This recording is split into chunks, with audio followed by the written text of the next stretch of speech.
qomatga zarar qilmaydigan, musofirda yuradigan va ko'pincha mashinada yuradigan akalarimizga ovqatimiz juda ham qulay keladi. Men mavjuda bugun sizlarga o'zimni sevimli dietik suyuq taomini ko'rsatmoqchiman. Tarkibida tovuq, oyoqchalari, rang-barang sabzavotlar, piyoz, bolgarskiy, pomidor, kartoshka, qovoq va sehrli ziravorlar bor. Sahifamga a'zo bo'ling, bundanda foydali hamda qondagi qand miqdorini normada ushlab turadigan ovqatlar bilan sizlarni har kuni tanishtirishga harakat qilaman. Qani ketdik, boshladik. Birinchi yoqqa oyoqchalarni qovurib olamiz.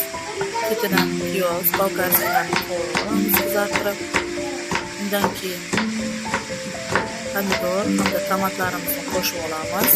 Ta'bga ko'ra hamda kartoshka va qovoqlarimizni solib olib, ayniqsa bu qorinda ichakda muammosi kelgan insonlarimizga juda ham foydali.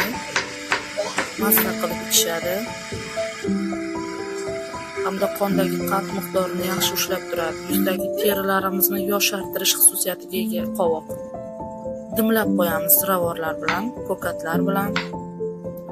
Ta'bga ko'ra o'zingiz xohlagancha tuz hamda ustidan xohlang suyuqroq qilib ichsangiz yana ham foydali bo'ladi va juda ham mazza qilasiz ichaklaringiz. Siz kun bo'yi mashinada yurganingiz bilan, suyuq ovqatlar yeganingiz bilan sizning ichaklaringiz suyuq ovqatlarga juda ham muhtoj. Ayniqsa uzoqdagilar sizlarga har kuni qanday ovqat qilib bera olmasligi mumkin. Bu retseptni saqlab qo'ying. Bu juda ham oson va siz juda ham mazza qilib yeyishingiz mumkin. Ichaklaringiz sizga rahmat aytib boradi.